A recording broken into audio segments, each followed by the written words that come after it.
आज आप लोग अपने किन मुद्दों को लेकर के और किन मांगों को लेकर के आज आप लोग यहाँ पे काफ़ी तादाद में लोग इकट्ठा हुए हैं, इको गार्डन में धरना प्रदर्शन पे हैं? क्या आपकी मांगे हैं? सर, हमारी यही मांगे हैं कि हम 21 बैच के छात्र हैं और हमारे एग्ज़ाम 6 महीने कम से कम लेट हो चुके हैं और इसके लिए हमारी कोई सुनवाई नहीं हो रही है। और अगर हम अपने कॉलेज के लिए जाते हैं, कॉलेज के पास जाते हैं, वो यूनिवर्सिटी भेज देती है। यूनिवर्सिटी ही असल में ज़िम्मेदार है। यूनिवर्सिटी वाले हमारा कोई एग्ज़ाम नहीं करा रहे हैं, कोई बात नहीं सुनते हैं हमारी। और जहाँ तक कि हमारी यूनानी पैथी है और क्या कहते हैं आयुर्वेद, आयुष यूनिवर्सिटी से तीनों पैथी जुड़ी हुई हैं, BHMS, BOMS और BAMS। BHMS और BAMS दोनों के एग्ज़ाम हो गए हैं। यूनानी की जानबूझकर इन्होंने रोक के रख रखा है। हमारे कोई एग्ज़ाम नहीं हो रहे हैं और कोई सुनवाई नहीं हो रही है। अभी तक कितने छात्र ऐसे होंगे जिनका एग्ज़ाम रोका है?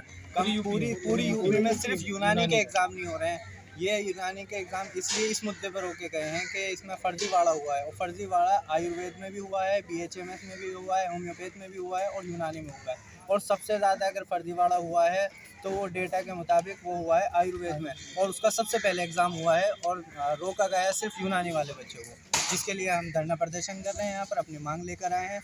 और हम मीडिया का भी बहुत शुक्रगुजार हैं कि हमारी बात ऊपर तक पहुँचा रहे हैं। अभी तक कि आप लोग कितने अधिकारियों से या कितने ऊपर के आला अधिकारियों से मिले हैं जिनसे आपको कोई ना कोई आश्वासन मिला हो? क्या अहम आश्वासन मिला है? उन अहम आश्वासनों को बताइएगा। सबसे पहले ज़ीरो लेवल हमारा कॉलेज ही, कॉलेज से लेकर के आज हम यहाँ तक विधानसभा तक पहुँचे हैं, स्टेप बाय स्टेप हर बार हमें आश्वासन दिया गया। सबसे पहले मैं बताऊँ मुद्दा क्या है। सर, हम 21 बैच के स्टूडेंट हैं, तो 21 बैच का जब हमने एग्ज़ाम दिया तो तीनों पैथियों की एक साथ काउंसलिंग हुई मिनिस्ट्री ऑफ आयुष के अंडर और गोरखपुर यूनिवर्सिटी मतलब बनी कि सारे आयुष जो पैथी हैं BAMS, BOMS, BHMS सीधा 100 बार एक बार वो यहाँ पर चलती नहीं है, इसी तीनों पैथी यहाँ पर हैं।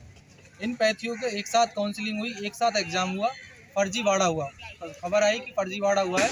कुछ ऐसे स्टूडेंट हैं जिन्होंने नीट नहीं दिया है, वो लोग एग्ज़ाम में बैठ गए हैं। STF का गठन हुआ, एक और कमेटी का गठन हुआ और जैसी जाँच होती गई एडमिशन फर्जी बढ़ते गए। अब होता क्या है कि हमें तो कोई मतलब ही नहीं है, हम लोग को जाँच हो चुकी, सही स्टूडेंट हैं। तो आयुर्वेदा का सबसे पहले BHMS का एग्ज़ाम हो गया, BAMS का एग्ज़ाम हो गया, उनका रिजल्ट भी शायद आ चुका है, लेकिन हमारे एग्ज़ाम में अभी तक सुनवाई नहीं है।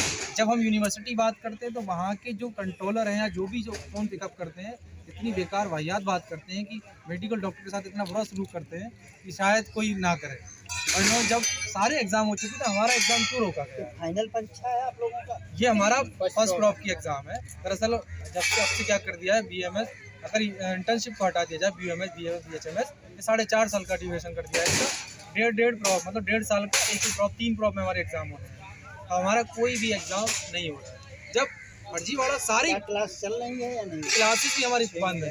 हम इसलिए बंद है, अभी हम आए थे जुलाई में, हमें नोटिस आया कि आप जल्दी से आ जाइए, आपके एग्ज़ाम होने वाले। हम लोग यहाँ हैं जब से हमने क्लास बंद कर दिया, क्योंकि क्लास क्या करेंगे जब एग्ज़ाम हो रहा है हमारा। तो इसके बाद हमारी कोई भी सुनवाई नहीं है। आप लोगों का क्लास भी बंद कर दिया गया। आप लोगों ने सारे फीस जो सब कुछ सबमिट, सब कुछ जमा है, सब सेकंड प्रॉप के सेकंड ईयर की हमारी फीस भी जमा हो गई है लगभग। हम लोगों ने एग्जामिनेशन फॉर्म भी भर दिया है। फर्स्ट का पेपर हुआ है या नहीं हुआ? अभी कोई एग्ज़ाम नहीं हुआ। कोई एग्ज़ाम नहीं हुआ। दरअसल ये हो गया कि जब से आयुष यूनिवर्सिटी बनी है तो उन्हें 1.5 साल में एग्ज़ाम होना है। तो 1.5 साल में आयुर्वेदा का एग्ज़ाम हो गया, जिसमें सबसे ज़्यादा फर्जी स्टूडेंट उसी में थे। होम्योपैथ का भी एग्ज़ाम हो गया। तो यूनानी पैथी से जब कहते हैं कि हमारा एग्ज़ाम क्यों नहीं हो रहा, तो कह रहे हैं मामला कोर्ट में चल रहा है। तो जब एक साथ एग्ज़ाम हुआ है, एक साथ काउंसलिंग हुई है, एक साथ एक यूनिवर्सिटी सबको गवर्न कर रही है, तो यूनानी पैथी के साथ इतनी पार्शियलिटी क्यों? ये क्या तरीका है? अब हम लोग यहाँ पे अभी हम सब इकट्ठा हुए थे, किसी ने सुनवाई नहीं की। अभी हम विधानसभा घेराव करने गए थे, अपनी बात लोकतांत्रिक तरीके से कहने गए थे। वहाँ से हमें एक आधिकारिक वाहन में यहाँ पर छोड़ा गया है कि आप अपना विरोध प्रदर्शन यहाँ दर्ज कराइए और धारा 144 लागू हो चुकी है, आप वहाँ नहीं जा सकते, आपको वहाँ पर वेट करना पड़ेगा। फिर भी हमने कहा कि आपकी बात आयुष मंत्रालय में, मिनिस्ट्री ऑफ आयुष में आपकी बात पहुँचा दी जाएगी। हमने पूछा कि इसके किस बात, ये गारंटी आप इस बात की देते हैं क्या हमें दोबारा ना आना पड़े? तो कहीं गारंटी किसी बात की नहीं है, आप प्रदर्शन करिए, ठंड हो, धूप हो, छाई हो, आपको इको गार्डन में सब कुछ करना है। आपसे कोई मुलाकात करे नहीं हो, एग्ज़ाम हो नहीं हो, हमें कोई भी मतलब नहीं है इस बात में, हमें नहीं पता। अब हम लोग व्यवस्था ने बोला होगा। जी, प्रशासन ने यही बोला हम लोग को, वहाँ से भर करके भेज दिया गया है। हमें आयुष मिनिस्ट्री से किसी से भी जिम्मेदार आदमी से मिलने नहीं दिया। ठीक है। 1 साल बर्बाद किया, डॉक्टर को बेहाल किया। आयुष मिनिस्ट्री होश में आओ, आयुष मिनिस्ट्री होश में आओ, होश में आओ। हम हैं बहुत परेशान, हमारा जल्दी कराओ एग्जाम, हम हैं बहुत परेशान, हमारा जल्दी